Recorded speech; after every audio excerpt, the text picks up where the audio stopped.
Hello and welcome to the Thursday GT4 Championship, brought to you by RCI, Season 3, Round 2, here at the Theatre of Speed Monza, which today is throwing us a little bit of a South Italian rain just to make things a little bit better. I am Ryan Mawson.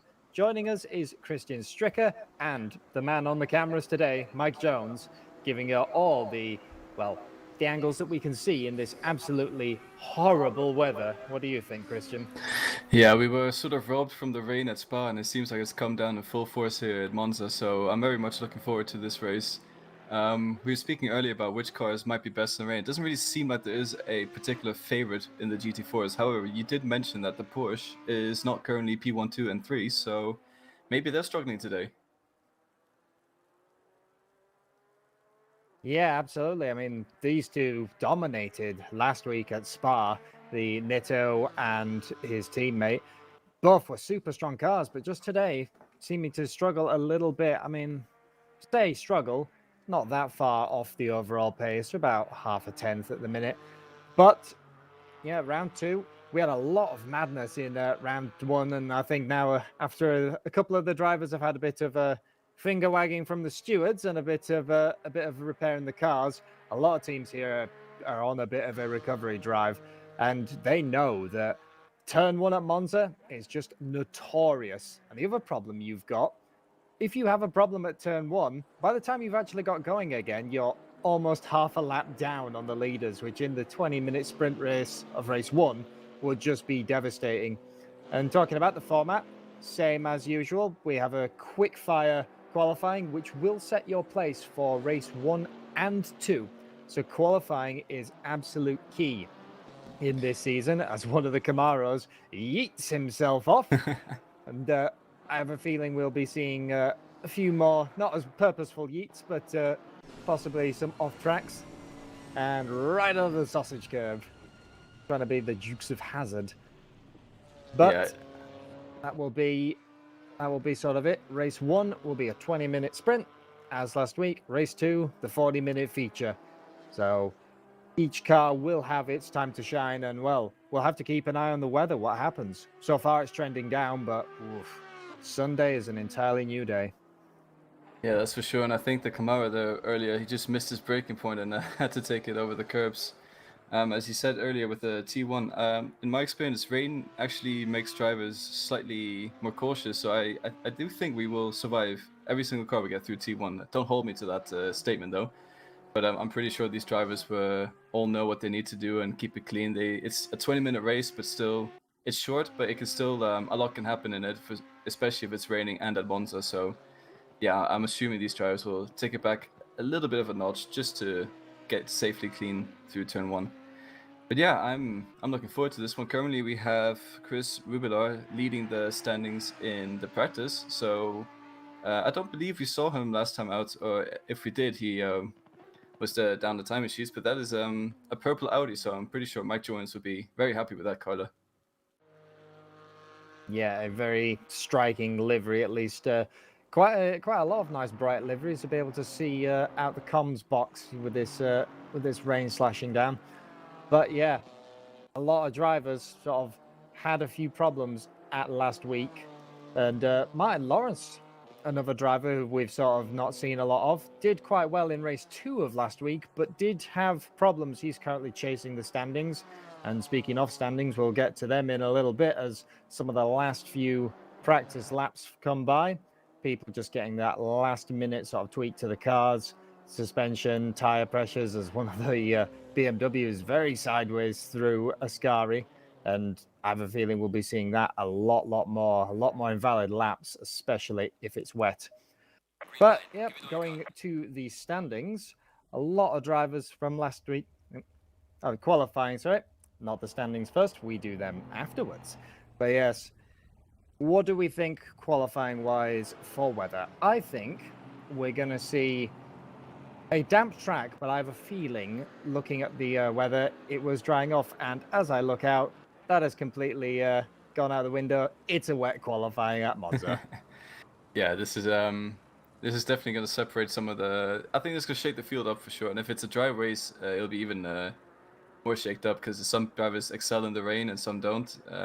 And if it's especially the dry race, potentially because the rain, as you see on the top right, is calming down, and we can look out the window. It looks like some of the clouds begin to disappear a little bit. So maybe the race will be dry. With that said, yeah, I'm pretty sure these drivers will be ready to tackle any conditions coming at them. And we are currently riding on board with Lima, who was the pole sitter from last time around.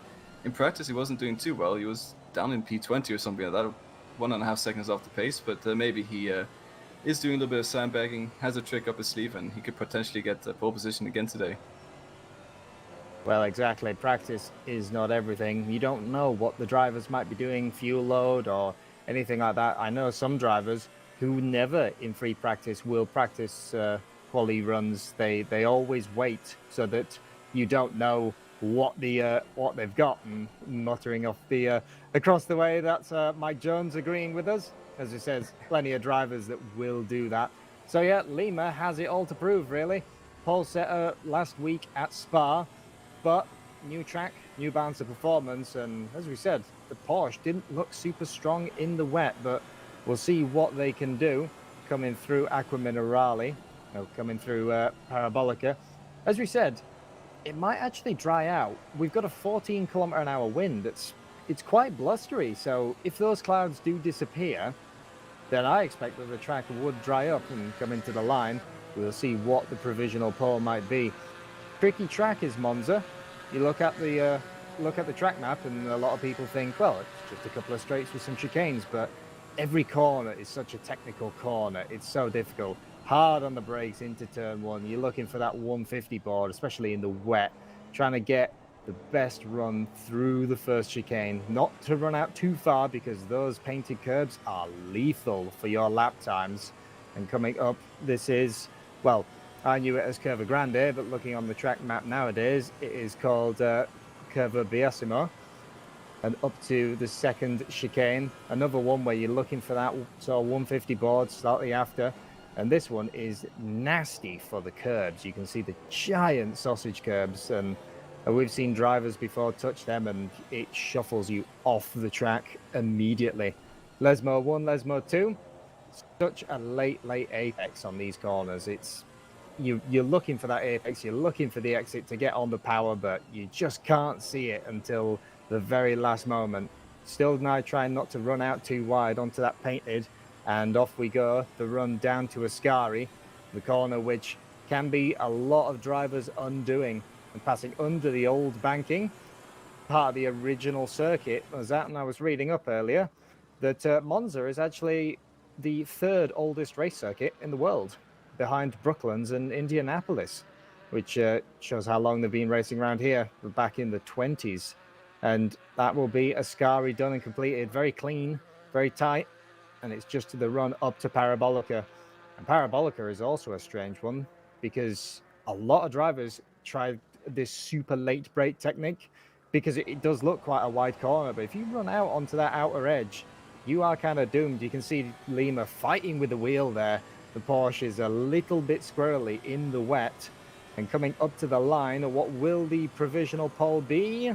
That will be a 202.538, and we'll see what other drivers can do as they filter through. Yeah, and as we're seeing that his teammate Nito is only 3 tenths behind, and Billiam Octane, I think he decided, oh, he's gone back to Billy Octane. It was 6 tenths behind there, but yeah, Lima, a pretty good lap there. Seemed pretty clean, didn't really see any big dramatic moments. So I'm sure he's, yeah, looking at the timing sheets, it looks like he's pretty set for now to be at least in the top 5. But yeah, there's a huge train in the back there. You can see. I don't know how much slipstream has an effect here around this track in quali. I know it has a huge effect in the GT3s. You can really gain half a tenth, if not more, if you time it right. But I don't know how much it does with the GT4s. And as I'm saying that, Beecher puts it on provisional pole with a 2:02.3. Yeah, well, we can see from the track map, sort of looks a lot like the typical Formula One qualifying. Everyone is scrabbling for that little bit of slipstream. I mean, anything helps in GT3 or 4. Billy Octane running a little bit wide through Lesmo 1. That is sort of what we said, and he's going to abandon lap, go get some fresh tyres and try again. Svenček for the Green Loafers Engineering. Once again, a driver that we're quite well known in RCI, does a lot of our events. Currently coming up to the second chicane, and actually looks like he's trending up quite a substantial amount in that Aston Martin. And if he can hold it the rest of the lap, he is really going to be quite a threat to the top provisional pole at the minute. As seeing, but with the timing screen, there's just so much green. Everybody is trending up. And I actually think that the track might be getting just that little bit faster. Yeah, the track, it does look like it could be getting a little bit faster. As you see, in 30 minutes, so the rain would basically be drizzling. But also, the drivers are getting more confident with the track as well. That's a lot of how it is driving in the rain. You do your first lap, and in the second one, you tend to go half a tenth, if not more, quicker, because you're just much more confident where the grip is, where you can brake, and where you can actually push harder. And see Lima, as we're talking about that, going provisional pole yet again. I think he was 3 tenths faster this time around. So we have Svenček here on the back straight coming into Parabolica soon. He is currently quite some margin up on his time. This could potentially be a P3, I think, maybe, depending on how well he does Parabolica. On the exit now, going really wide, trying to maximize the speed he's carrying into the start-finish straight. Let's see what he's able to produce. That is okay. P6, but it's still super close. Look at how close it is in the top 6. There's 3 tenths. Yeah, well, so far you have to go all the way down to P19 now to find a car that is out of the second. As I say, that is now actually P17, but such a compact field, even in the rain. And like what we've said before, there's still quite a varied mix of cars. Martin Lawrence actually being the highest BMW, and this is Joe Darber, currently provisional pole of silver class, as that's one thing we haven't mentioned. We have 2 classes once again running in this race. You have the pros and the silvers, and they are 2 entirely separate championships. So they can race each other, but you do not get more points for finishing pole overall, but nothing to stop a silver driver doing that. And it's always a little bit nice to show people up sometimes. Yeah, we saw a little bit of that last weekend in Spa. There was one driver, I can't really remember who it was, but he was definitely showing up some of the drivers and maintaining his position. I believe he finished like P5 or 6 overall in both races. So it can definitely happen for sure. But yeah, Dober, don't believe we've seen him. Was he there last summer in Spa? But I don't know. He is here today and he is provisional pole, and it's only about half, like half a tenth between him and P2 there in silver class, so that is super tight as well. Yeah, exactly. And Tiago Lima, once again, having another small improvement. We're into the 201s. 201.659 is now the time to beat. You can see the field really starting to shuffle up, which is kind of what I expected. These last few laps now are just getting that drier line starting to form. It's not a dry line, but just that little bit where the cars have shoveled the water off the track, and everyone's now starting to go. So I think some of these last flying laps might actually be super beneficial for these. Amir Thacker, silver class, the 51 for the Sai 2 car. Going around, coming into the first corner. And so far, looking like that is actually a really good improvement. But there you go, abandons the lap, and that will be his qualifying done. Won't be able to get another lap out. Yeah, it just sort of takes a bit too much curb on the T2 there, and that just shows you how easy it is to make a mistake here at Monza. And you said earlier it's a super technical track, and it is quite deceiving. Like if you brake, I'd say 10 meters too late, you're off the track and going into the escape road. That's how close the margins are on this track. So it's definitely very difficult to put a properly fast lap time together. But saying that, Lima again provisional pole. Svenček here is about to round Lesmo 1, going into Lesmo 2 soon. I'm going to quickly have a look at the timing sheet, and he is indeed quite some margin up on his previous best time. So these drivers just continuously getting better and better, and I think we can have a proper shootout come the end of the session, which is roundabout now with half of the drivers in the pits. Yes, all flying laps that have finished will be accounted, but it looks like the 404 is going to be our last flying car. Svenček just about holding it through Ascari, but you can see how slick it is. Those painted surfaces, the painted green is absolutely horrible, and that might have hurt the time slightly. Does look like he lost a little bit through Ascari. Might still be an improvement by the end of Parabolica, but it is just so difficult in these conditions. Braking hard down, and we will see what they can do. Can he hang on to that small improvement coming up to the line, but fighting the wheel even more, and what will it be coming up to the line?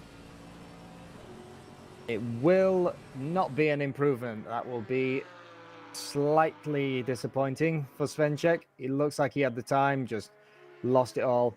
Rob Franken absolutely leapfrogs it all the way up to P7 with just over a 2-minute 2 lap time, do a 2.103. And everyone else just about filing in. Floris Harswood moves up to P6 in the Mercedes. We've got a couple of Mercedes up the higher end of the grid this time, which is nice to see, as well as an Audi that's taken P2, which is, we were sort of mentioning earlier about cars that do well in the wet. Well, so far, it looks like the Audi is pretty strong.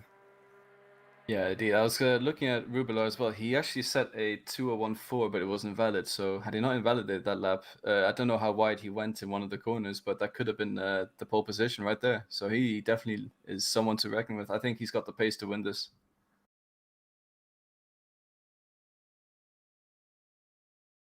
Well, as our broadcaster, Mike Jones,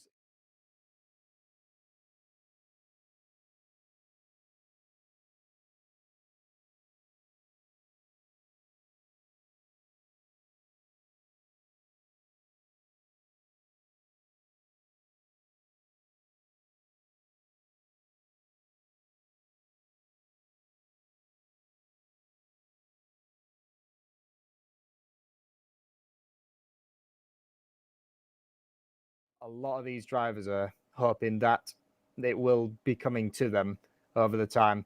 But here are the standings. Tiago Lima and Miguel Nito in the 2 Porsches running away with it. We saw a super strong performance by them at Spa. Biche in the Aston Martin GT4 on 140, just slightly behind the 2 Porsches. Martin Lawrence in the BMW on 134. Billy Octane, the first of the Camaros, on 125. And Andy Broadman just right behind him, his fellow Camaro, at a 108. Roth, Guglia, Harwood, and Dave van der Neet round out the top 10. And on the next page, we have Svenchek on 69, Bazagi, 68.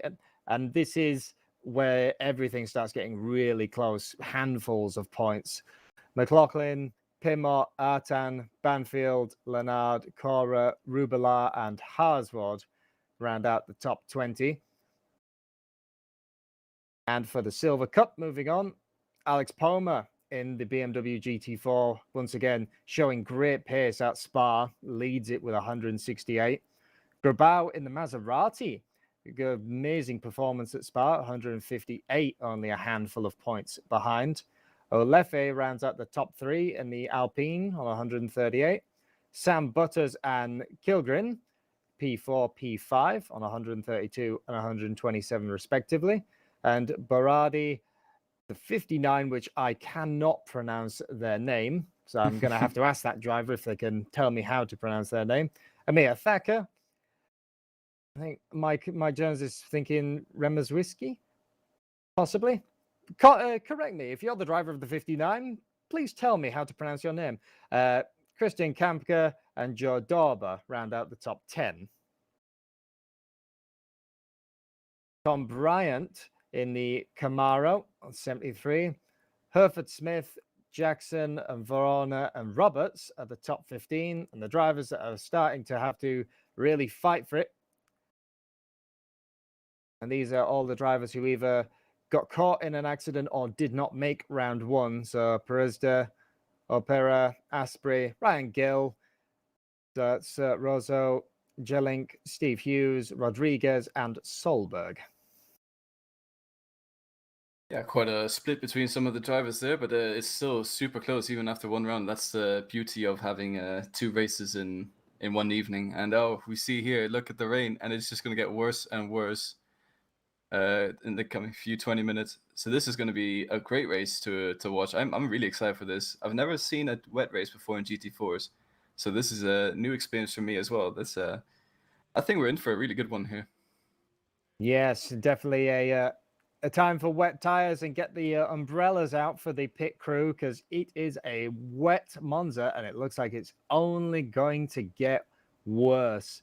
All these drivers now going to have to be fine-tuning their setups. As it says, the first race is the 20-minute sprint, so you can go a little bit more aggressive, but we had so much carnage at Spa. A lot of teams have had, as it says, they've had the old finger wag from the stewards. They've had the telling off. They know that they can't have too much funny business. And by turn 1, if you get crashed out of the race in a 20-minute sprint at Monza, that's basically your race over. Yeah, if that happens, you can basically say goodbye to the top 10 right there and then. So, yeah, we'll have to see. I think these drivers are going to take less risks today, but we always say this, and at the end of the day, the driving instinct or the racer instinct inside them kicks in, and you never really know what's going to happen. But yeah, it's seeing this weather, sitting in the commentary booth with a nice roof over our head and some good air conditioning. It's a bit of a blessing, to say the least. Not being out there with the pit crews in the rain, and as the cars are leaving now, we'll see who is ready to take on the fight to challenge for the P1 in both classes respectively.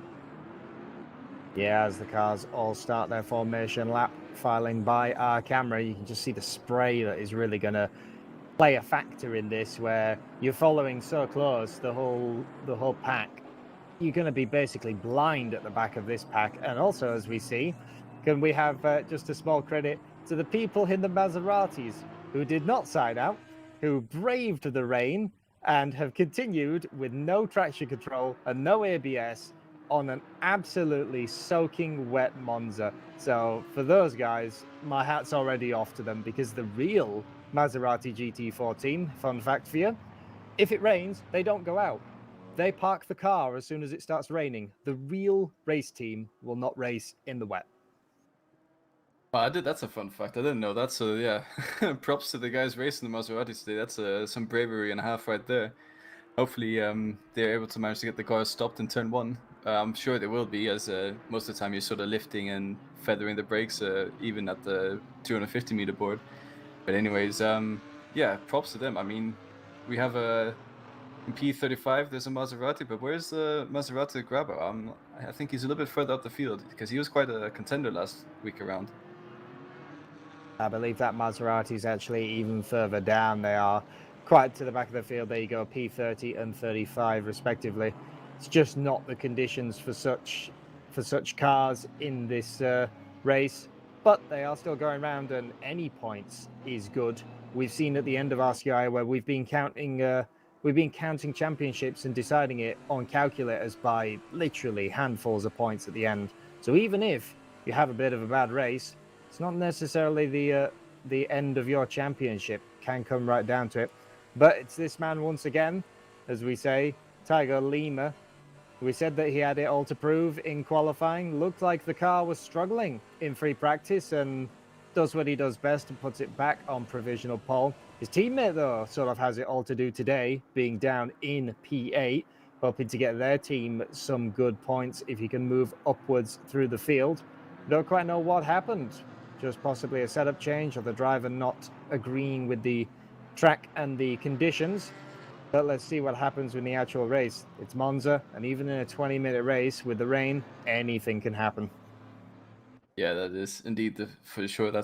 Yeah, anything can happen. But anyways, Nito, I think I didn't quite see him get a 100% clean lap in. There was a few mistakes every single lap he did. So I think he has more pace in him for sure. And I can't wait to see him unleash that properly in this race to try and make his way up the field, so him and his teammate can potentially score 2 podiums again this race around. But yeah, you said anything can happen.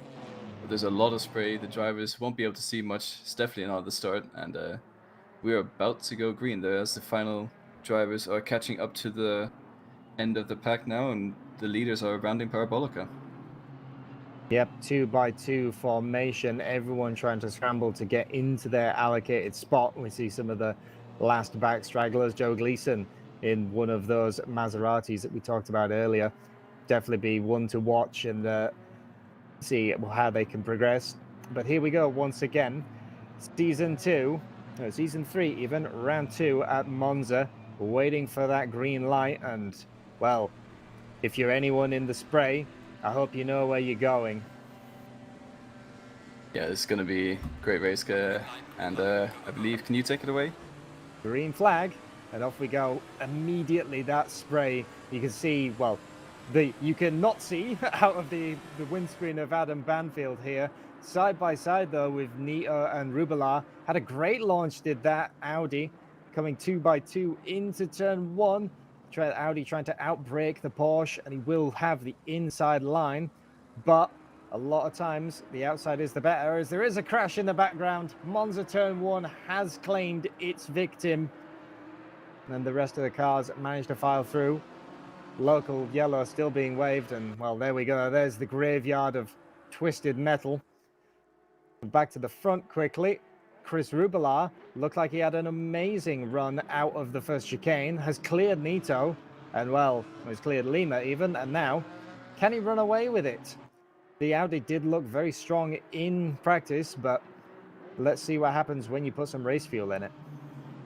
Yeah, for sure. And then, as you said, the T1 bites again in Monza, but luckily not that many people got caught up in it. I thought it was only about 5 cars or so, which is not that much considering how big the field is today.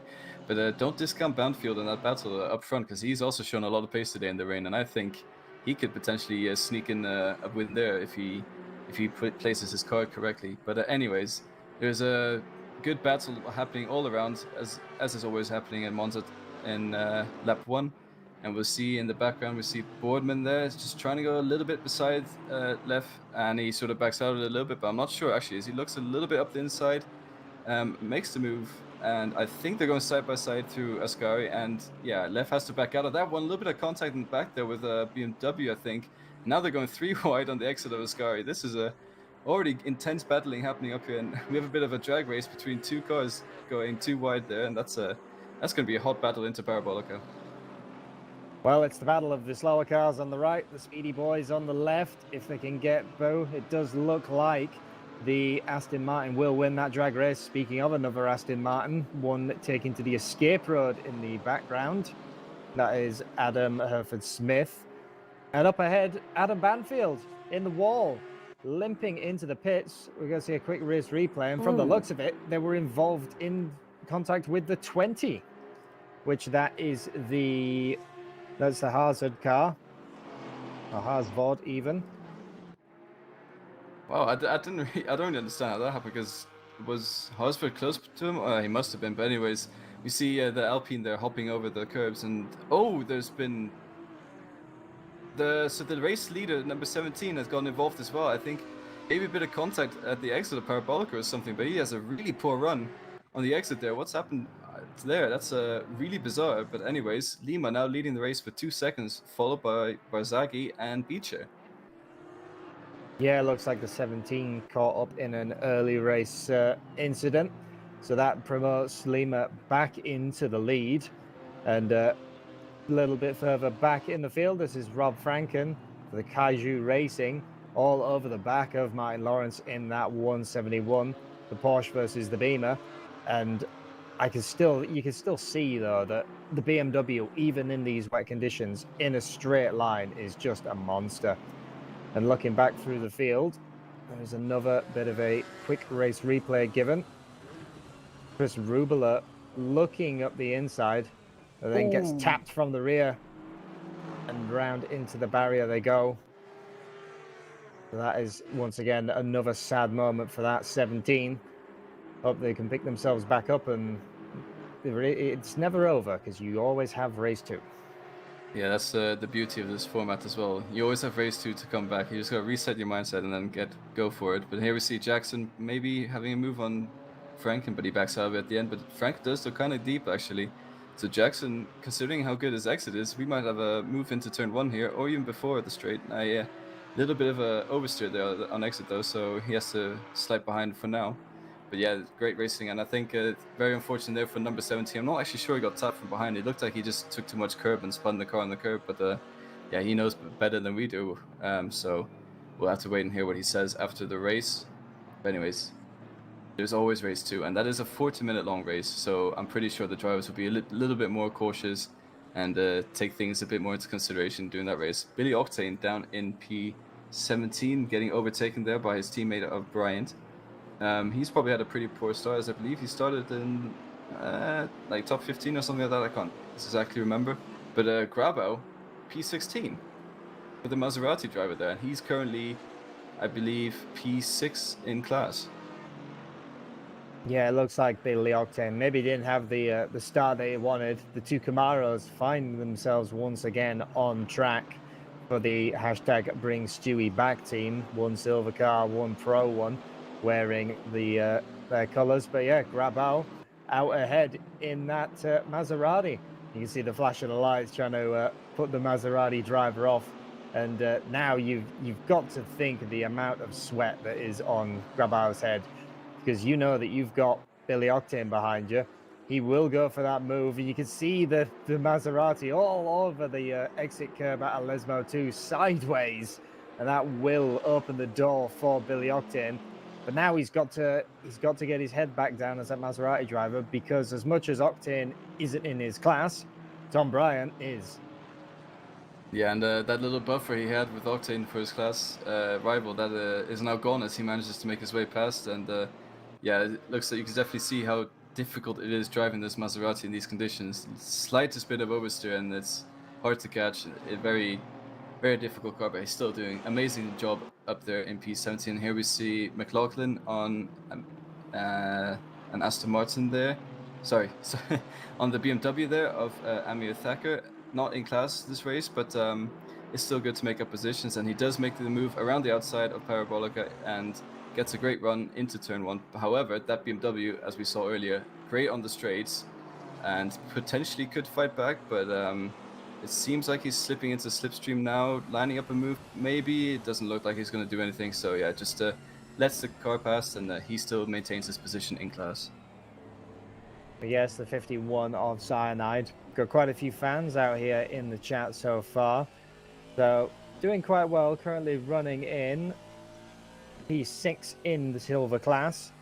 So just keeping it calm, keeping it cool, and sometimes that is the best way. And I think for that, it would just be a case of there's no point fighting a car that is outside of your class. And as see Alexander Guglia caught right up to the back of Kilgren there in the second chicane. Just a little bit of a twitch from that Porsche, and they're still alongside, side by side into Lesmo 1.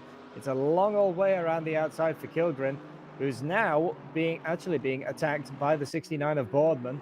Both go through, both pro cars, so no loss to him. But Alexander Guglia now is not going to be wanting that massive Camaro in the mirror for much longer.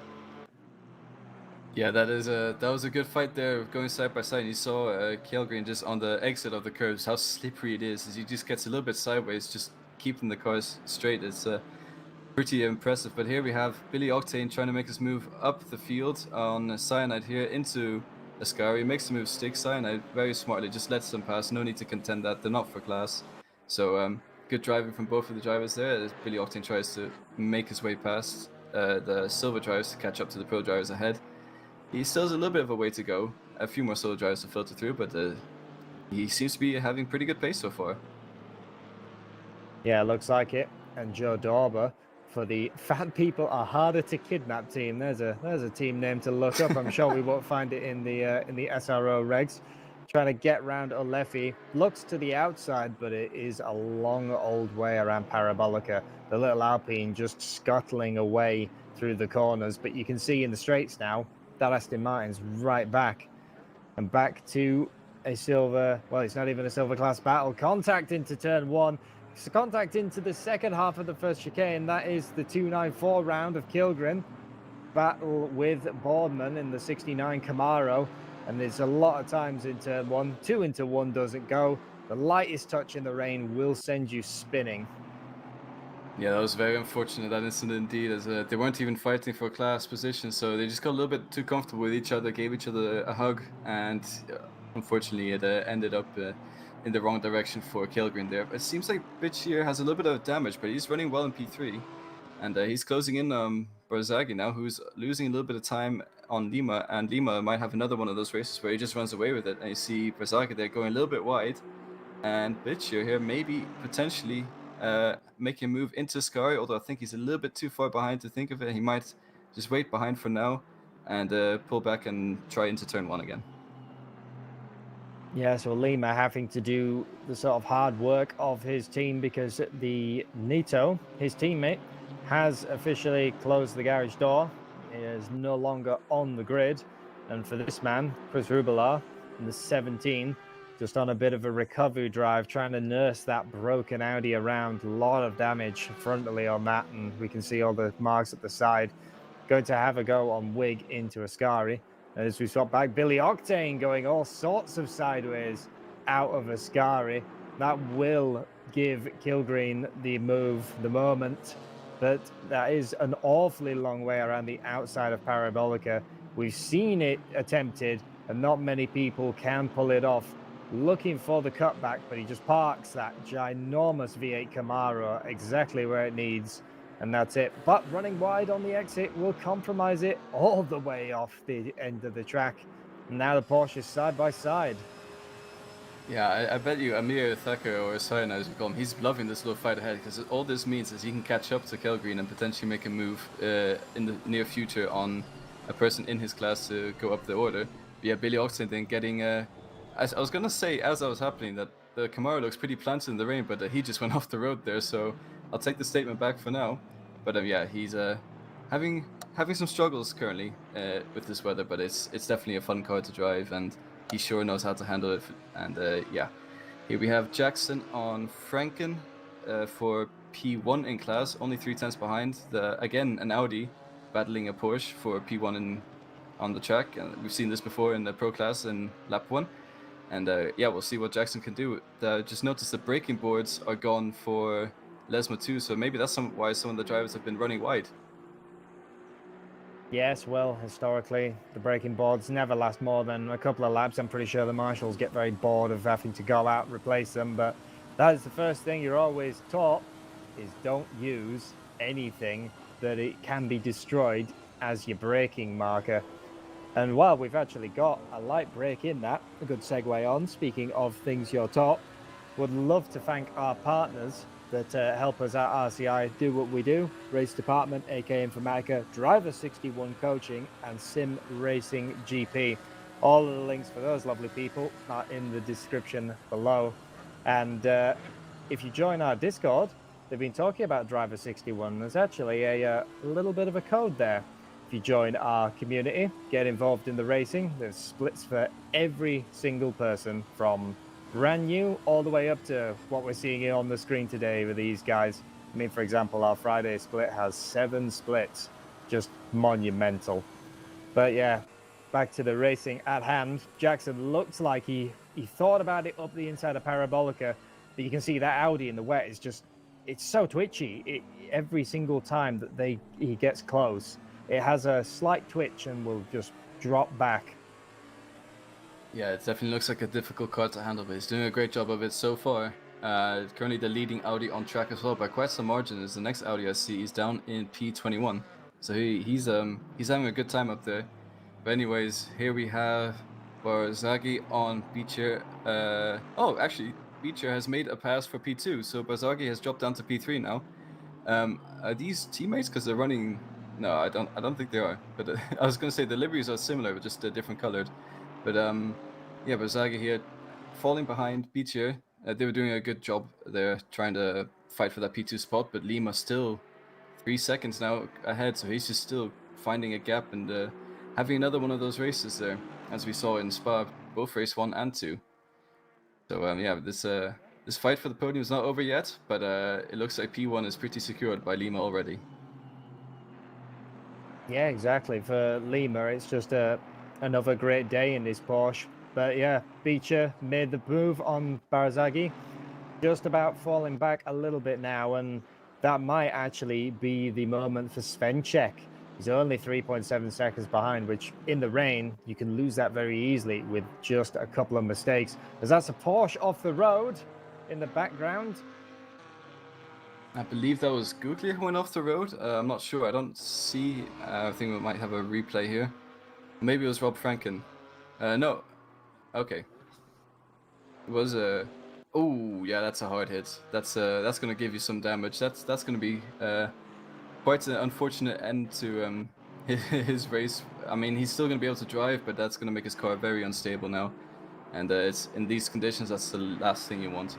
But here we have a nice battle here for P12 with McLaughlin and Harsford. One Aston Martin driver, one Mercedes driver, but they actually share the same engine. So it's just a different suspension and chassis and bodywork. But I found that quite interesting when I was driving these two cars. The first time around, I thought they sounded the same. I thought maybe ACC had done a mistake or something with engine sounds, but no, it turns out they just had the same engine, which is quite funny. Yeah, the Aston Martin being a shared platform car with the Mercedes, they run the same engines, different balance of performance, and they both handle very, very differently from one another. The Aston Martin is a lot like the Aston Martin GT3 car. It's a very safe, very good, you know, it's a good all-round car. And the Mercedes is a little bit more oversteery, but sort of the same flavor of Aston Martin. But yeah, the Porsche falling off the road was Alexander Guglia. Just a light touch of the curb coming out of Ascari, it looks like, and some drivers really struggling with these conditions. It gets to the point, though, where cars, you really learn what happens with your car in such these wet conditions. And this is one man who definitely knows what his car can and can't do in the wet conditions, Nicolas Grabal. See, sliding all over the place in that 570. And he's got Rubelar right behind him, who's just on a recovery drive. But as we said, neither of the drivers behind him are in his class. And Rubilar's got to make the pass soon, because if you look, he's actually under attack from the 507 of Harwood, the little Alpine that could.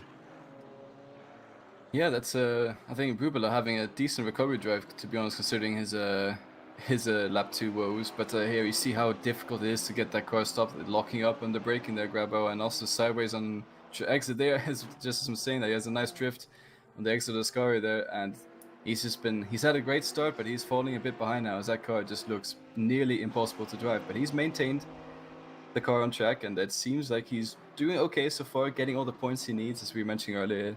1 point can be the difference between a win in the championship and not, and he's here to collect all the points he can. And as we see that Rubelar and Hardwood going side by side in Parabolica, Hardwood having to back out of it, and potentially Hardwood could fight back now with a better exit into turn 1.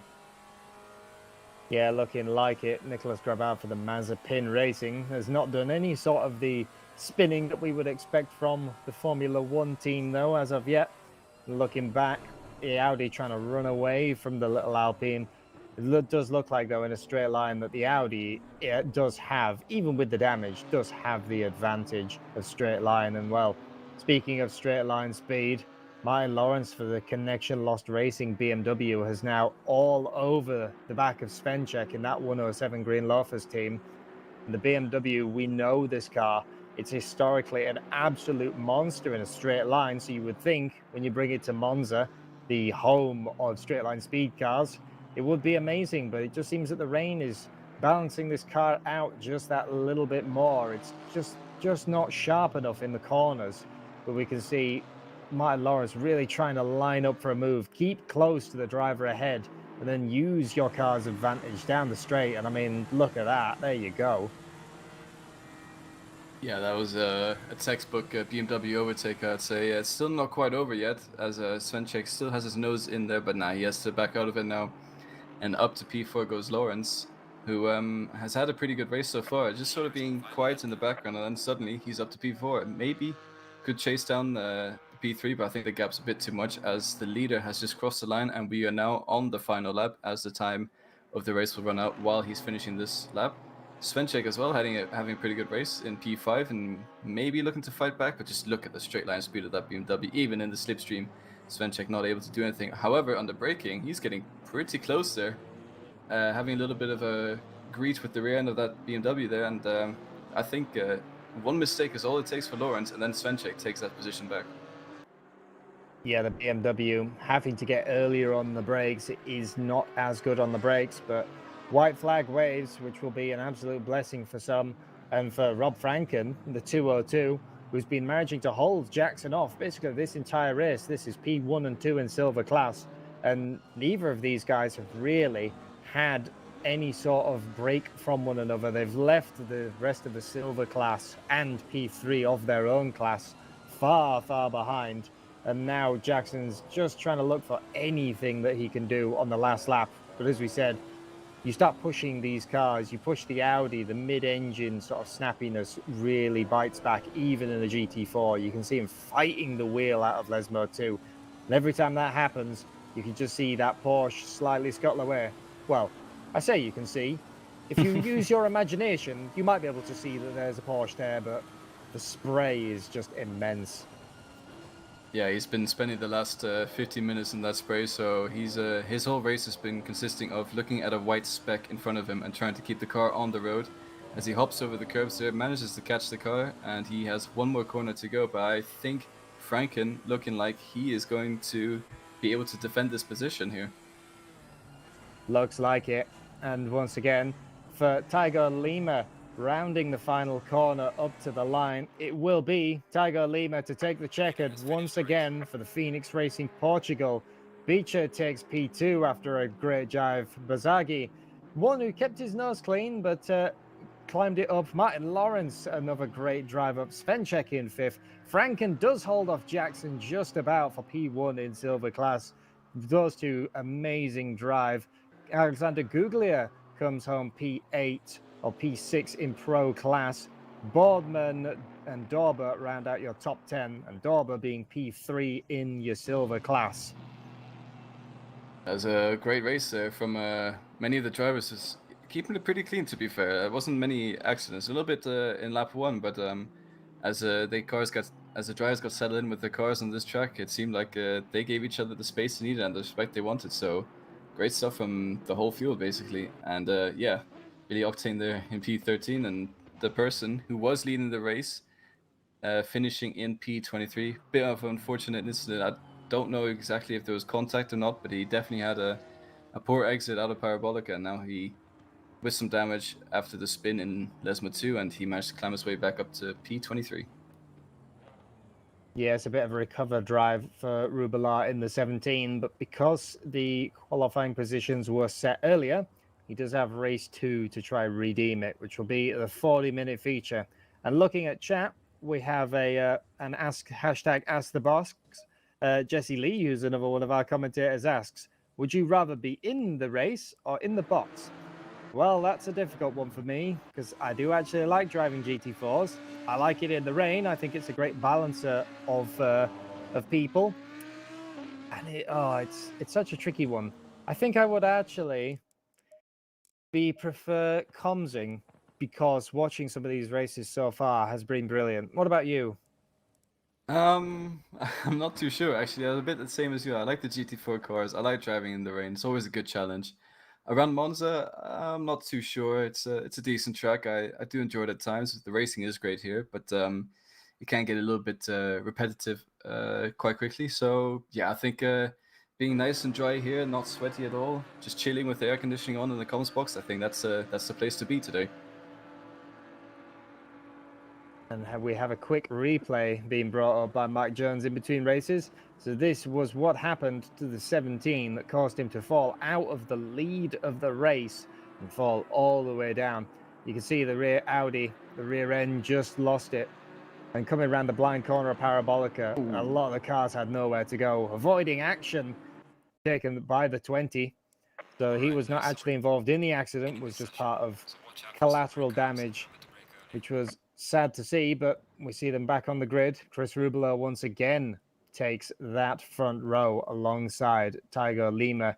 So now he's got it. He's got to prove himself once again.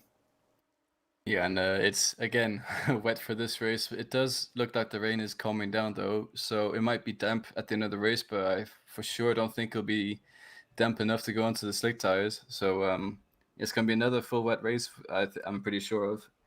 And yeah, as we saw there, Lima, how twitchy that. Sorry, not Lima, Rubelo, how twitchy that rear end of the Audi was just on exit, on pure momentum of the car. The rear end just overtook his front end, and into the wall he went. Nothing he could do about it. Was on his brakes as soon as he could, and the cars behind, who unfortunately got collected in the spin, had to also have a good recovery drive. But yeah, that was a super unfortunate incident there. He will know better this time around, and I'm pretty sure we'll see another great battle for first place again. Absolutely. You've sort of learned what your car can do in the wet now and where the limit is. So we'll see what the drivers can do. Going down the grid once again, everyone back in their positions from P1, apart from that little empty spot on the right there. That was Nito, who was the teammate for the 101 Tiger Lima, but has since put the pit garage down. They've gone, and we've also missing someone else on the left from qualifying. So 2 drivers so far will not be starting race 2. So that gives the field just a little bit more room to breathe. But now you've got to sort of get you set up for the 40 minutes. You'll need a lot more fuel in this one than you will. And for some of these drivers, it's all to battle for once again. Yeah, and also with a 40-minute race, you gotta take into account your tires a bit more as well. So I'm not sure how prone wet tires and are to slow punctures, but I definitely know that GT4s in general are quite prone to slow punctures. And Monza being one of those tracks where you're jumping over curves all the time, it could definitely be one of those tracks where they creep up on you and suddenly you use a lot of pace. So yeah, they will have to maintain their tires, but also heavier fuel load means heavier car, which generally speaking should make it more stable, at least in the start of the race, or for some drivers actually make it a bit more unstable. So we'll have to see who adapts well enough to it. But it's not that much more fuel. It's only about I don't know, I'd say like 30 liters extra. So I'm sure these drivers already well adapted to it. Yep, well, everyone's sticking the ignition on, rain lights on, and wipers on full blast as once again we start the roll off for race 2 at Monza. And what do I think that we might see once again that 17 really shine. But the one thing on the Audi that it does have a slight problem is the rear tyres. Being a mid-engine car, it has more weight over them. What does this mean? Well, it means after a while, and if there is a dry line starts forming, those tyres might start to get just that little bit more toasty. As all the drivers fly past our drone camera and, well, into the spray, into the darkness, you can barely see the cars. And those clouds are looking extremely ominous.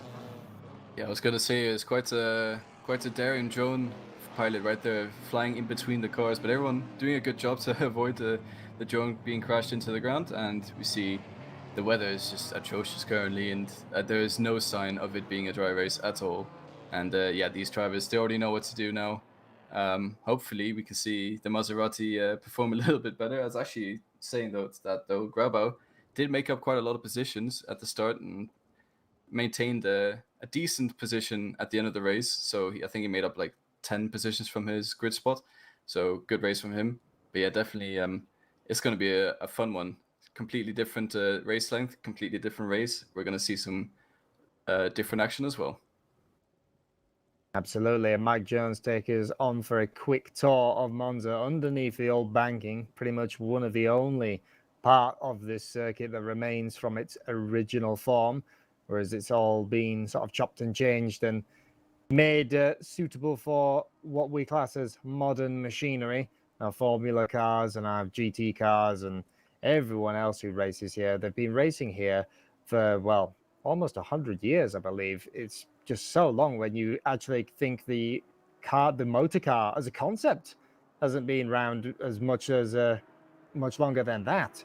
So it's it sort of shows mankind's want to race. We've always got to push the limits of something, whether it be modern day GT3 cars with traction control systems that rival spacecraft sort of levels of technology, or it's the 1920s and you've turned up with a bed frame with a V8 engine you stole out of an aircraft. There'll always be someone who can say, I can go around there faster than you can. Well, even just saying that, I sometimes race my friends in office chairs around the office. So if it has wheels, you can race it. That's sort of my philosophy. And it's great stuff, especially these high-end powered cars. The GT4s, really good cars to race in. Just the nature of them makes it, it's easy to drive side by side. It's also easy to give each other a few bumps and not go off the track or have any incidents in that sense. So they are definitely, if you like racing, GT4 cars are definitely, I think, one of the top tier cars to drive in. Absolutely. And as we had a quick flick on there as well, one person we haven't really talked much about, who's once again, it's not a place you ideally want to start with his standings in silver. Alex Palmer starting us right at the back of that field. So far, I believe is leading silver class.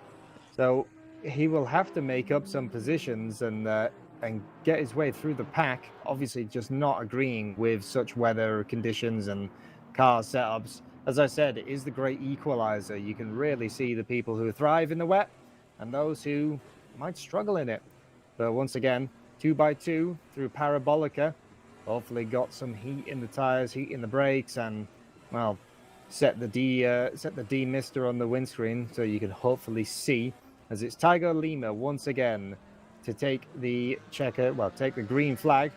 But he's got to watch out. That 17 of Chris Rubler will not be wanting the second race to go his way, or to get away from him. And actually, we've got one car dipping into the pits. That's Beecher as the green flag drops.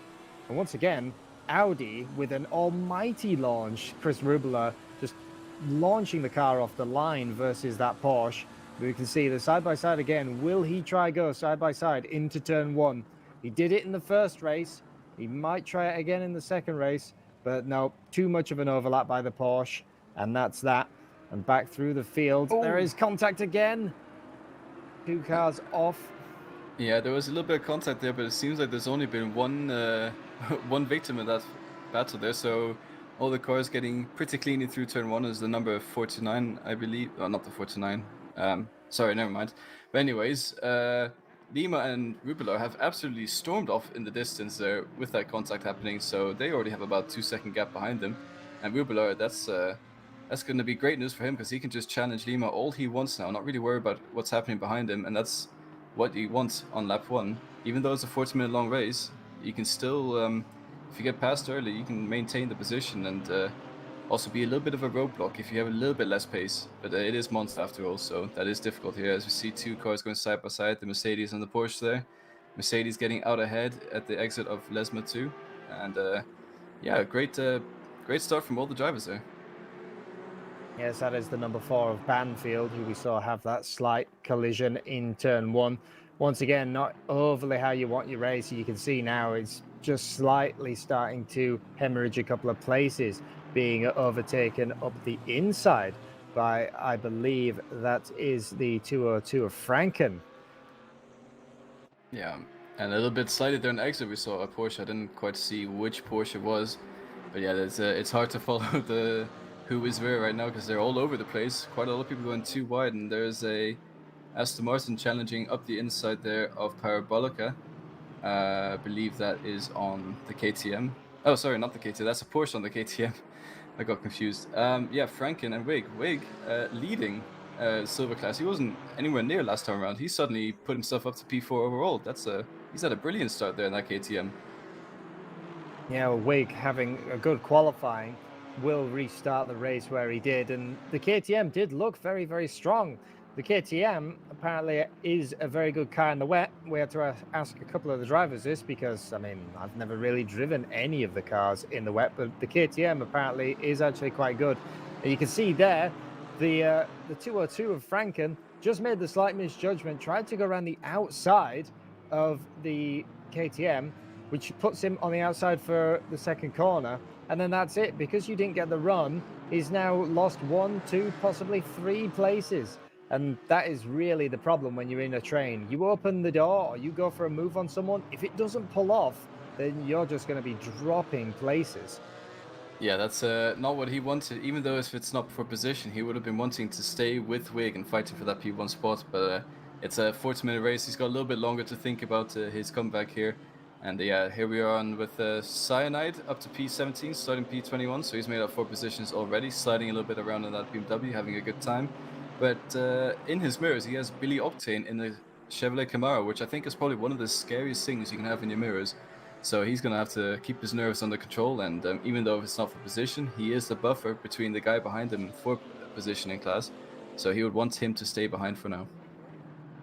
Yeah, Cyanide or Amir Thacker trying to run away from the big V8 powered Camaro. Massive car bodywork wise. It actually has quite a low roof, but it is more mighty. And I believe that is the silver class Porsche. That's Rob Franken in the 202 off at the exit of Ascari. Looks like he had another moment again. We see a lot of Porsche drivers having a bit of a moment down in Ascari. I think it's just something about the curves that unsettles it. Oh! And actually, it gets tapped. And that car, once you're on the grass, there you go. There's no control anymore. So that was Googly and Franken getting together there under braking. I think Googly just completely underestimated the distance or to the braking points, and Franken doing damage limitation. To be honest, it could have been much worse of an incident there. And he does have damage now. Not very unfortunate indeed, but he... Oh, as you see in the background there, Kjell Green on the back of Lawrence almost taking him out, but he manages to abort at the last second right there. And it sort of shows how easy it is to get your braking wrong, especially at Monza and in the wet here for the Porsche drivers. Yeah, a lot of the drivers now have to re-evaluate sort of braking distances when you've got that little bit more fuel on board and you're in the spray. You've got to remember that your car won't pull up as good as you thought it once, especially at the end of the race, considering that there had been a bit of that dry line forming. So it hits the abort button, manages to avoid any contact and continue around. And this is Svenček, who's once again slightly the cork in the middle. He's got Googlia behind, who is for position, and he will want to run away. But Wig, in that 499, showing a great showing in silver class in the KTM. Like I said, race 1 didn't really go his way, but race 2 so far is looking really good.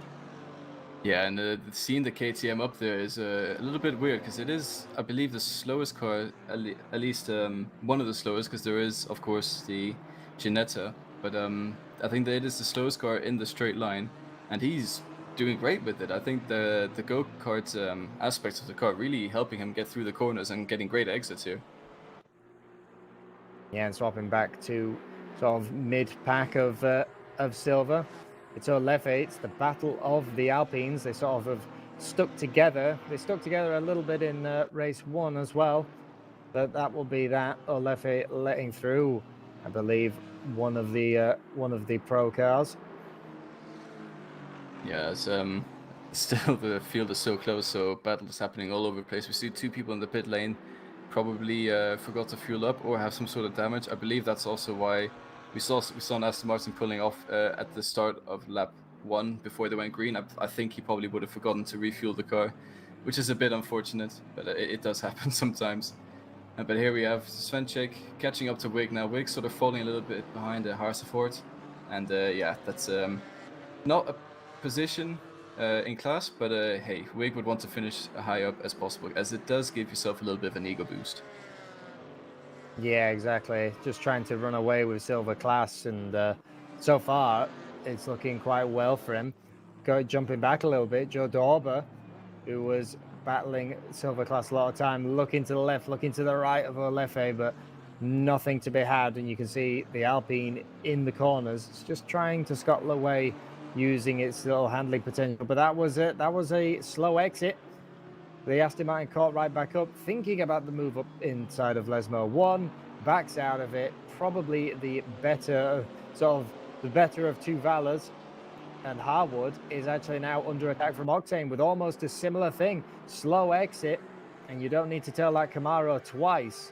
You can see up the inside, and the Alpine now in a drag race. And well, I don't know about you, but I'm pretty sure that our broadcaster for today, Mike Jones, will tell you there is no replacement for displacement.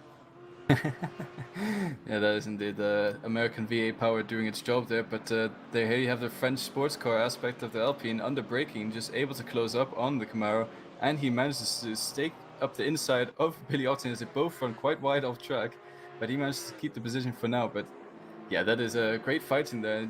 That's also the beauty of GT4 racing. The characteristics are so different, yet the lap times are so similar. So it's really great racing. Now we have Billy Octane up the inside of Hardwood into Parabolica. Is he able to make the move stick? Looks like he is, and his teammate in the background there of Bryant also sending up the inside of the Porsche there, but it's still going side by side, the Camaro and Alpine with a great exit there. But again, we keep saying it, with that displacement of V8 motor making its way down the straight, showing what 4 extra cylinders can do. And here he is making the move stick. Yeah, he is under braking. He is able to make it happen. And oh, actually, never mind. He goes very deep, and he cuts the track a little bit. He'll get a warning for that. Maybe get a poor exit, but the Alpine's going to catch back up now. And I think he's going to let the position go, as it was a bit of a cheeky corner cut there. But hey, it happens. Yeah, the 2 Camaros looking to march through the field. Tom Bryant in the background, which Billy Octane's one of the teammates, been in the silver class, doing pretty much the exact same move, just on the Porsche behind. And we have a quick race replay. That is Luke Wigg just getting spun around. You can see the slight twitch that KTM had. I had a feeling that this would happen. The KTMs look so brilliant, but then as soon as they start to go, because of so much short wheelbase, they've gone. And Martin Lawrence there, just nowhere to go. By the time that he'd realized the car was losing, he was already in its rear bumper. That is very sad to see indeed. My heart sort of breaks for Wig, as he was doing an amazing job up there in P5. And yeah, it just shows you how easy it is to lose the KTM in these conditions.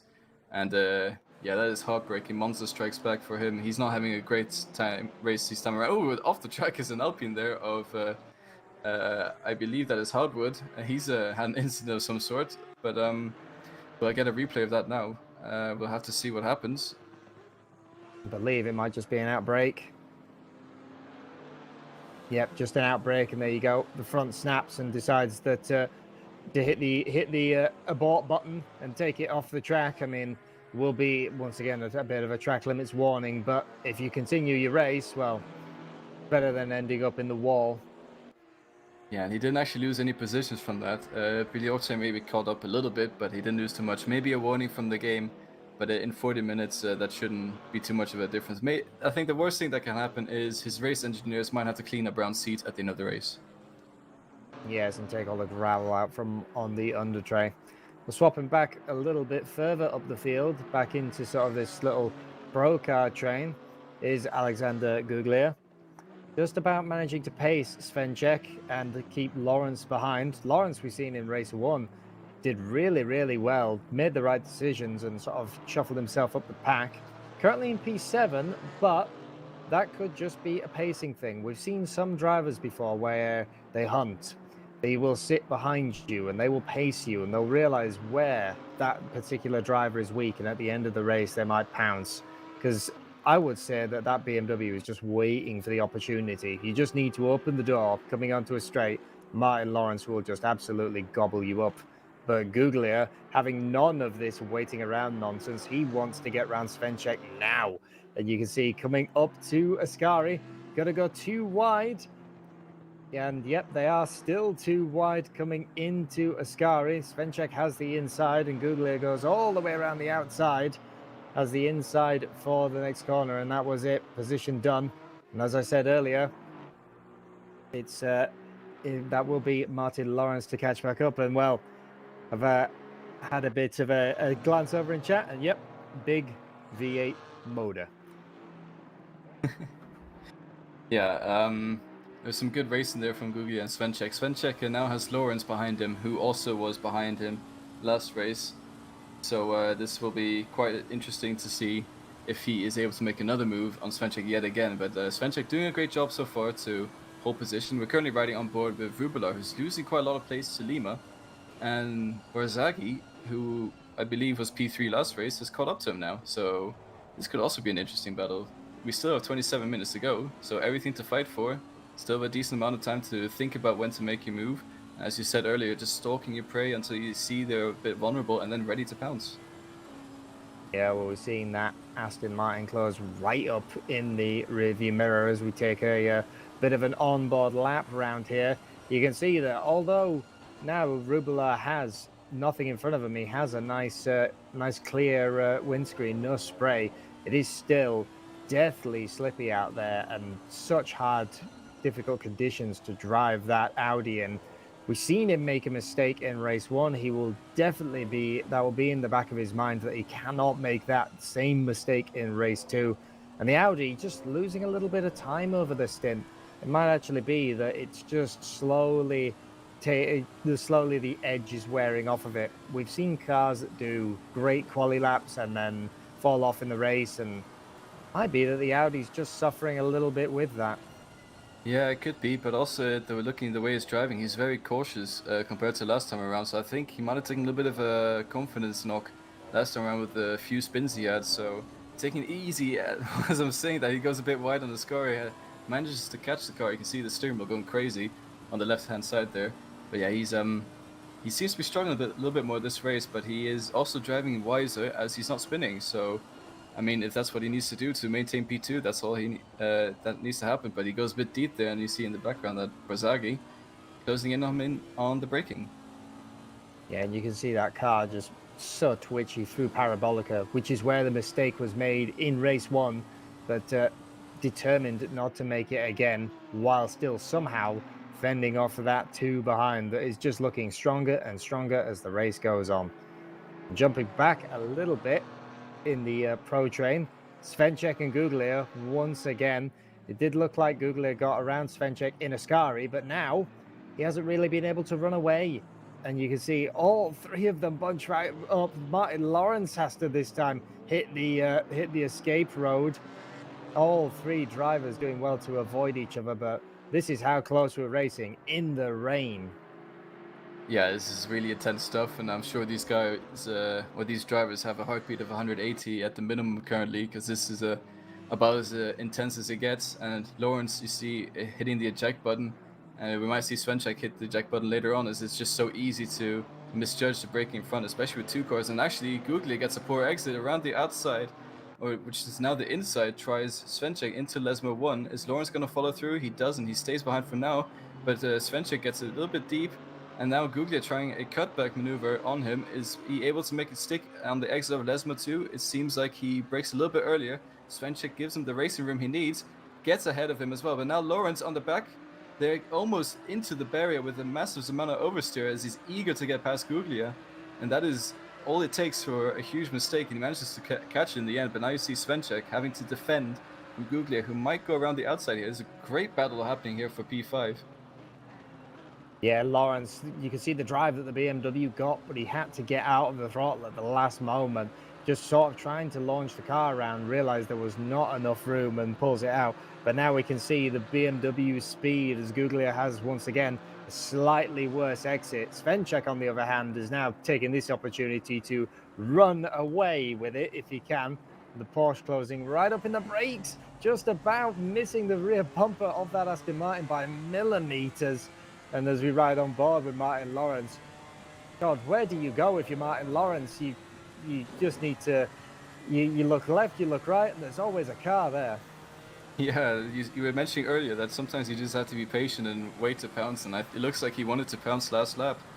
And he might have a chance again this lap. We can't see anything in that spray. He can't even see Svenchek. So he's going to have to try and estimate when Svenchek will brake to take into account that Guglia brakes early, and a little bit of contact in the rear end happens again on the exit there.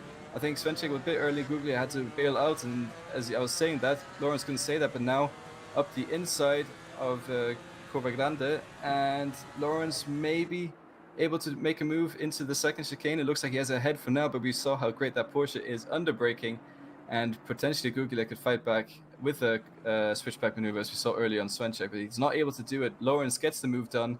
A little bit of love taps on the way to happen, but he makes it stick, and he's up to P5. Yes, well, position gain for Martin Lawrence, but you can see Svenchek just taking the line. Everyone concertina's up, and there's a bit of rub in his racing.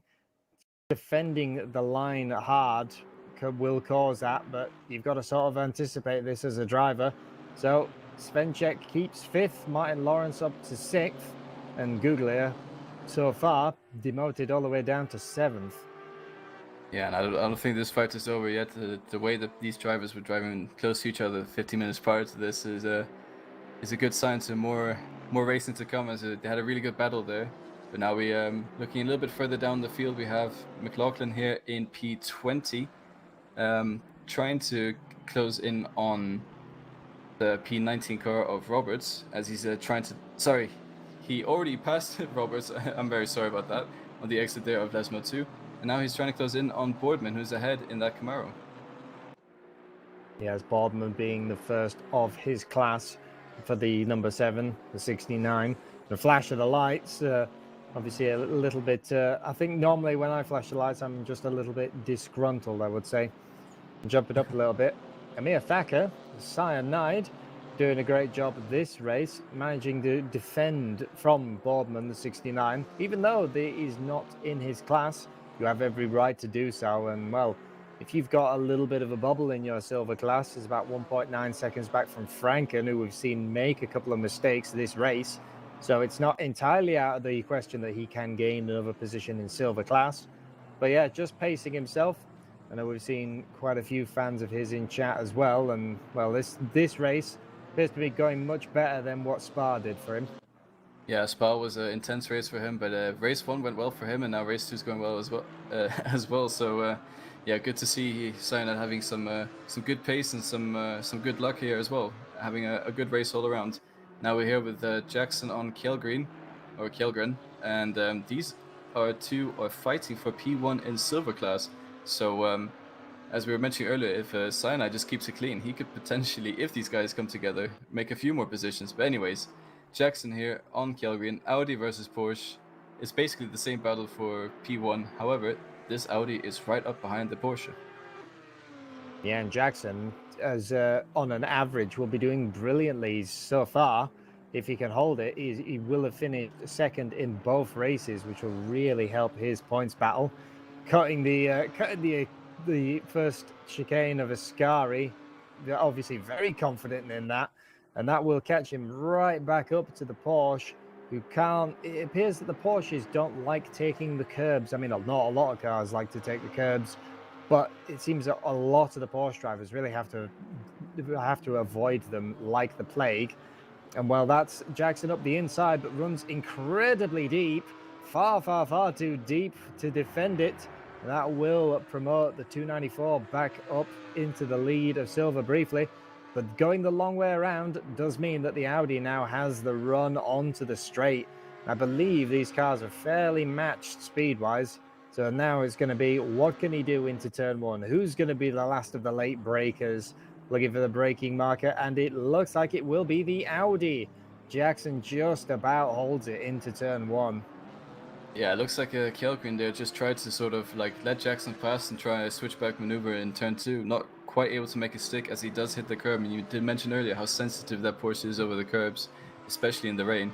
So that is a swap for P1 there, and Jackson having a great race so far. Anyways, we're back to this battle here with Svenček, Lawrence, and Guglia. They just don't stop fighting here, and it's great to watch as Guglia is caught up to Lawrence again. No, absolutely. These three, one of the quite the common names around RCI. We see them quite a lot, especially and in our World Tour as well. And yeah, driving, this close in the wet in these tricky conditions, just great thing to see. Lawrence has now got the tricky part, but he might not, as Svenček has a bit of a slide coming out of Lesmo 2. You can see the BMW closing and closing, but he's got to be able to make sure that if he goes for the move, he doesn't open the door for Guglia. Looking like around the outside of Ascari. We've seen many drivers do this move. We've seen it pull off, and there you go. Martin Lawrence passes the 107 of Svenček, Green Loafers engineering team. We'll get a quick race replay of that. You can see the gap between these drivers, millimeters. You can see just about enough space for two cars. The 898 tries to capitalize on this, but there was just no room there. And now Martin Lawrence up into P5 once again. It's now his job to try and run away. Yeah, he made his moves when he saw they were possible, and he has managed to take two positions from it. But yeah, it just goes to show one little mistake running in a train like that, and that is costly indeed. As Lawrence just gets a great exit compared to Svenček, who got a little bit sideways, and now Lawrence is leading that pack. And I'm pretty sure Svenček is gonna have a little bit more issues trying to overtake that BMW just because of how great it is on the straight line. We're going back to Rublia now, who is 7 seconds behind Lima. Lima having an absolutely dominating race yet again. He's won race 1, 2, and 3, and it looks like he's set to win race 4 as well. Yeah, Tiger Lima looking like they want to have the Grand Slam. They want all the trophies to take home, and doing the hard work for their team. As like I said, Nito has not completed race 1 or race 2 of this Monza race, so that will hurt them slightly in the championship, to say the least. Yeah, I was going to say that Lima, he's just trying to get all the points he can for the team today to try and keep them in P1 in the championship. But as it stands, I think there will still be P1 at the end of the race if all the positions maintain the same. So they have a pretty good lead already. Anyways, here is Ayrton on the back of the Porsche of Franken. Here, not in class, the fight, but he does have Boardman, who is in class, behind him. So he would want to get past Franken to have a little bit of a buffer between the car gap behind, and maybe also potentially catch up to the Alpine in front of him. Now we see Billy Octane.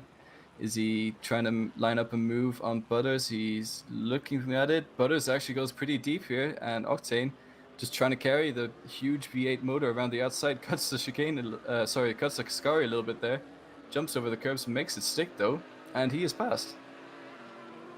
Yeah, looks like it. The 402 Audi going slow, but now Billy Octane has to defend this. 402 lets them by, and that will be position held coming into Parabolica. You can see Butters forced to go around the long way around the 402. just about holds it. It's a long old way around Ascari, which will have cost him a little bit of time coming down to the straight. And Billy Octane moves up, so he's now got a nice buffer between him and the 507 that is behind him. Yeah, it was a good 2 positions you go right there, and he did a very smart move there. He sort of blocked off the attack from Butters there with the 402 on the inside. So Butters had nowhere to go, and he just had to concede. And the Chevrolet V8 Power just doing what it does best, and he's up to P10 now. And back up to one of the pro drivers who we haven't really talked much about this race, Laurie McLaughlin. Sort of having a bit of the race 2 that he didn't exactly want. We've seen him a little bit higher in race 1. He's busy battling Cyanide or Amir Thacker, the 51. Obviously not for class, no extra points gained, but I'm pretty sure that both of these drivers will be having fun nevertheless. You can see the 007 Aston Martin just looking this way, that way, but the BMW defending well, knows exactly where to put the car where you can't make an overtake. You could think about it, and even if you went for it, it just would not pull off. So it's sort of the best kind of defending. You're not actively defending and losing yourself tons of time, which you can't do because if you look in the background, Dorber's just about in shot. So Cyanide can't defend too much. But yeah, he's doing a very good job to keep the number 7 behind. Yeah, and if he does manage to keep the number 7 behind, he doesn't have to worry about anyone behind him taking his position, as he is doing a great job so far. It's still in P17, but it seems like he's made another position in Silver Class, so he's up to P6 in Silver Class now. I believe Bryant had some sort of an issue, but now we're jumping on to Verona on Butters, these two battling last lap as well, and maybe he's able to fight back on Butters and try and get that podium position back for him. Yep, we've seen the 402 sort of having to be the wedge. We in between the sort of battle between Octane and Butters.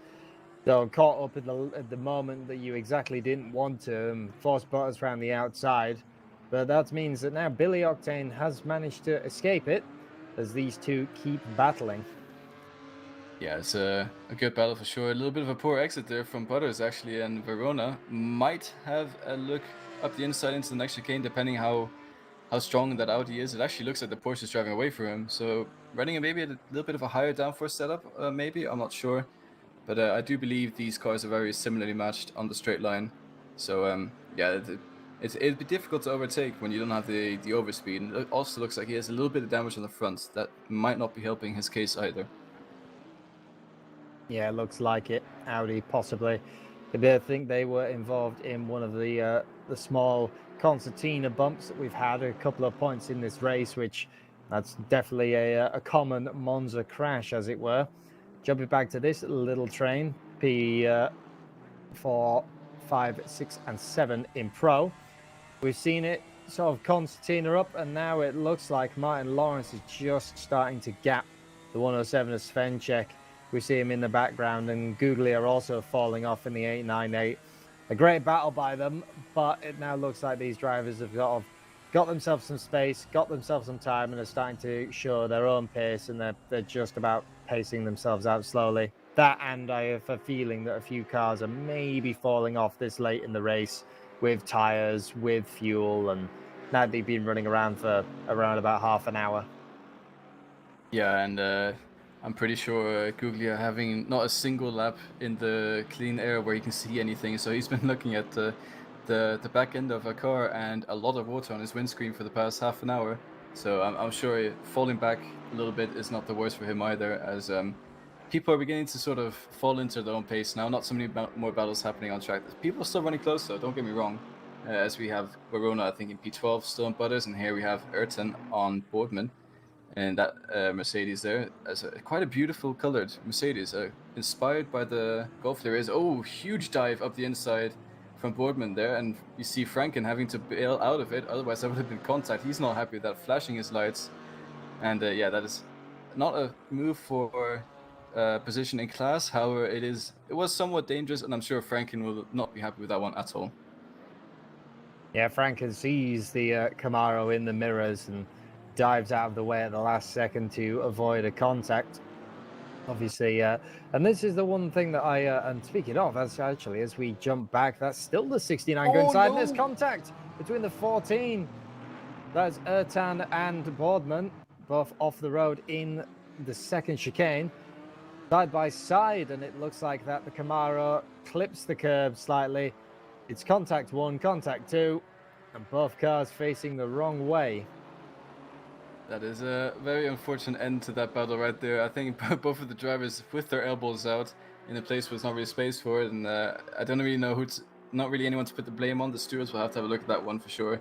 But anyways, we move on. The race continues, and I don't really think we can admire that livery anymore because it's pretty scuffed up now. But anyways, here we have Guglia sort of falling behind a little bit on Svenček, slowly but surely getting gapped by them, and Jackson is maintaining his gap as well with about 1 second to half a tenth between. So I think everyone in the top 10 just sort of running their own race now, not really anyone fighting too hard at the moment. But yeah, this beautifully colored Porsche as well, doing a great job in P7.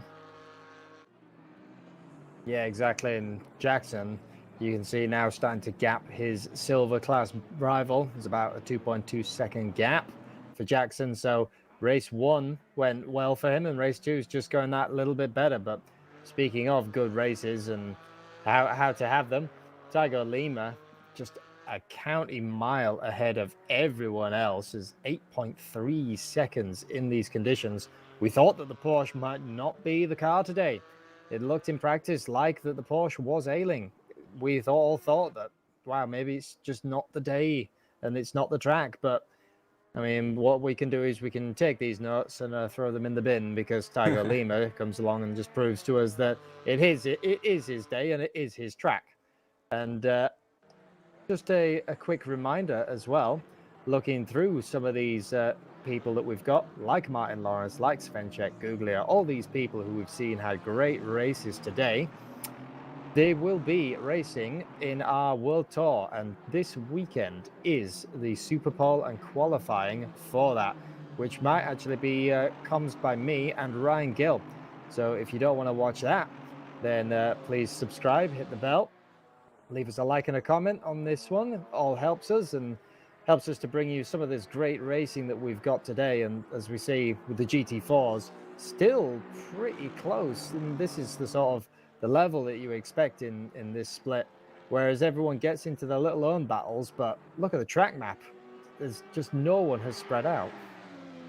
Yeah, and we go on board with Verona there. He's dropped down quite a lot now, so he must have had some incident. Now we seeing Wig again. He was leading the silver class not only about 30 minutes ago until he had that huge spin and crash, but he's doing a decent job there in P22 and maintaining. Oh, as you see on the exit there, again that KTM looking very unstable in these conditions. So yeah, that's a good battle here. Verona with a bit of front end damage, I think maybe able to capitalize on the poor exit there of the KTM. Is he able to do anything up the inside into Parabolica? KTM brilliant on the brakes, so but not enough, as the Audi does make his way up the inside. A little bit of love touch there, but it's all fine and dandy. And then I have Alex Proma, the leader in the Silver Championship currently in P24, make his way past the KTM as well in that BMW. Yeah, just waiting for his time, waited for the door to be left open, and there you go, the 404 now pulling away down the straight. Like I said, leader of the silver class has sort of not had his races go the way that he wants.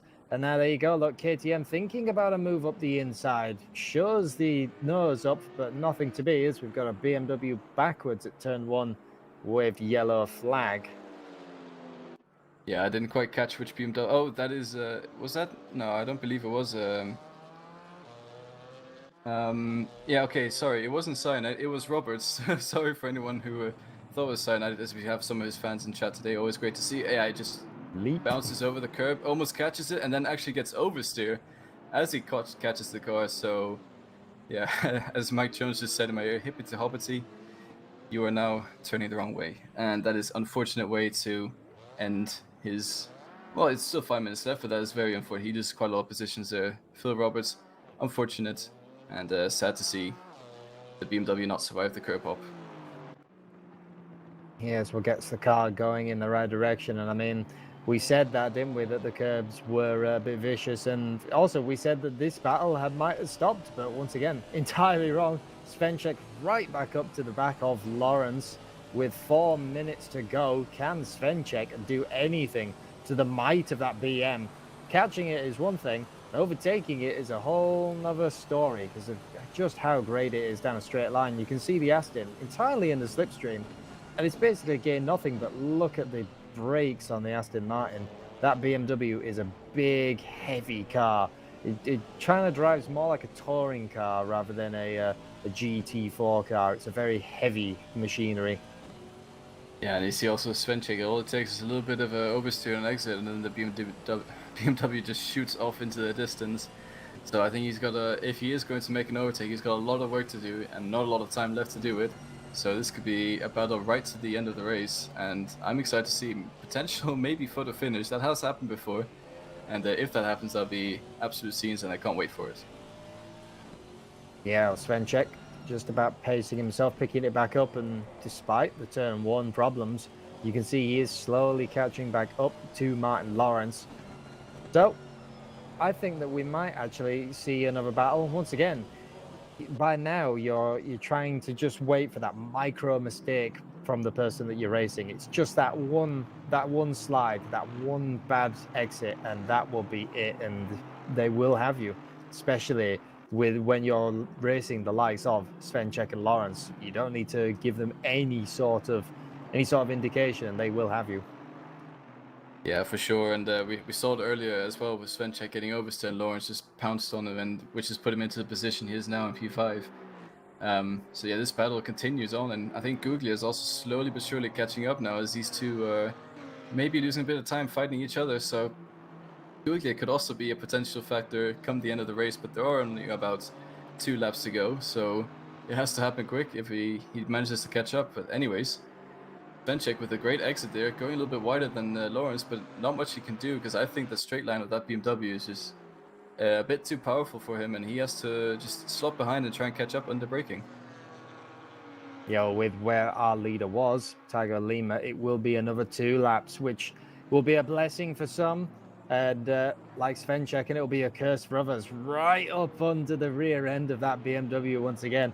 Got to really have he wanted to have a good real look at those rear tail lights on the BM just to check, all the bulbs were working and that Lawrence had his rain light on, and back we go. But yeah, so for some people, that will be an absolute blessing, and for some, it's a curse. And well, for others, they're now just lapping until that checkered flag comes out. And we have a quick race replay.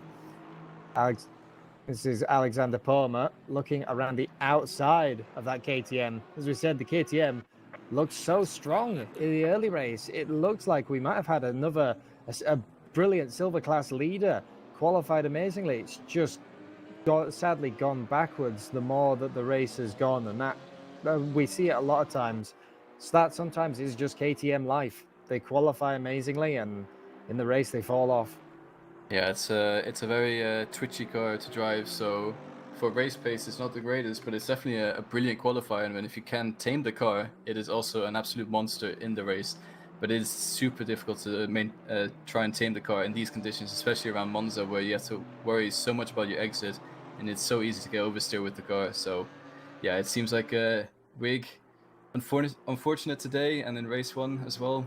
So he's going to learn quite a lot from this, I believe, and maybe next time we have a rain race, he could be leading the race and also finishing P1. We'll have to see. But now Svenchek only has 1 more lap after this one to make the move on Lawrence, and he's closing in, getting a great exit here as Lawrence goes pretty wide, but I don't think there's much he can do. He won't be able to catch up on the BMW down the straight. However, he will be able to try and challenge him under braking. Yeah, as we've seen the tale of 2 cars, and where the BMW is great, the Aston Martin the Aston Martin is a little bit weak, and where the BMW is weak, the Aston really closes up. Brakes and cornering, it is the Aston Martin, but every single time you have to get so much of an overrun versus the BMW to launch by them that it's very, very difficult if the driver in front of you knows where to place that car. And well, as the white flag waves, that will be playing on Svenchek's mind. What can he do? Can there be anything from Lawrence? Just one twitch, a slight misjudgment, anything, and that Aston Martin will go for it. And actually thinking is the same as Alexander Guglia, just about coming into shot. The 898 launching across the second chicane in a bit of a late break, desperate attempt. But that's once again, he can't now can't take his eyes off the front or the mirror.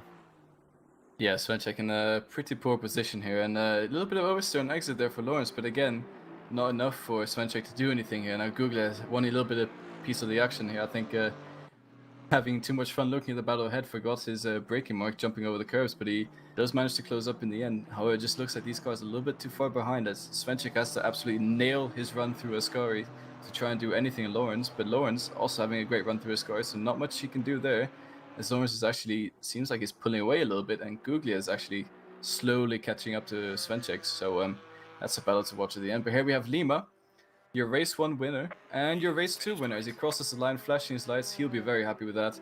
And we have P2, Rubilar, unfortunate race 1 where he spun in lap 2, but he has managed to maintain his position here and gets P2, followed closely by Barzaghi in P3, so that is your podium position for this race.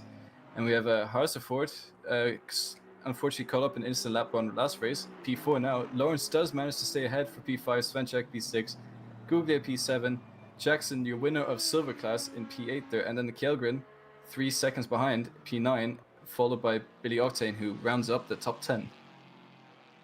Yeah, so a much better race for Billy Octane getting into the top 10. And as we see, just the final few positions, people really wanting anything that they can get. Can Pilmont get it on the line? It does look like he has a slightly better run than Dorber. It's going to be a drag race to the line, side by side, and Dorber holds it by a nose, just about a tenth between them. So coming up to the line, that would be Dorber holds it, Pilmont behind, and everyone else falters in. Tom Bryant, Olefi, Vorman, Palmer, who probably didn't have the race that he overly wanted. Boardman, who suddenly drops all the way down with probably a bit of a last lap spin. Wig, who looked so strong in the early race, but the KTM just fell off after a little bit. Roberts, and that will be the last of the cars on the track. I believe the Maserati of Joe Gleason. Yep, he is still going around. He is just plus 3 laps down. So, and Correa is in the pit lane. And there we go, as the last car crosses the line in style. Well, that was a race and a half. We've had some thrills, we've had some spills, and well, some very, very, very close racing. Yeah, it was really entertaining for sure, and these past 1.5 hours have just flown past us with these GT4s, constantly fights happening out throughout the field.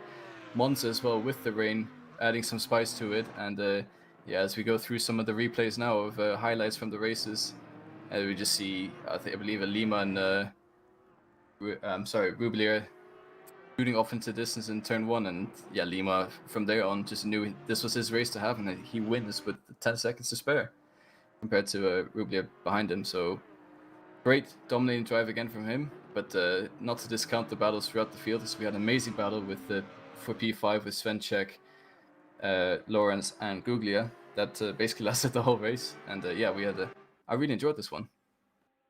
Yeah, so the question next week will be, can anyone knock Lima off that top board? The Porsches look like they're going to run away with it. And well, we'll be back next week. Once again, if you want to see the conclusion to that is, can anyone catch those? Next week will be at Misano. So make sure that you subscribe, hit the bell, tune in for that one. I'm sure that we will get some more close racing. Tomorrow will be, once again, our Friday GT3 Championship. A big field, tightly packed, and some great racing so far. That is definitely not one to miss. Night Owl Season 5 has been announced, and that will be starting back up soon.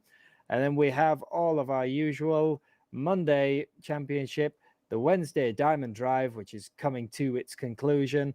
And we also have, on June 13th, a little bit of a special event, a Cup versus GT4 race. So if you want to see that, like, subscribe, hit that bell, join our Discord so you don't miss any of the racing. But from me, Christian Stricker, and Mike Jones has been doing the cameras. Hopefully, we'll see you at Misano.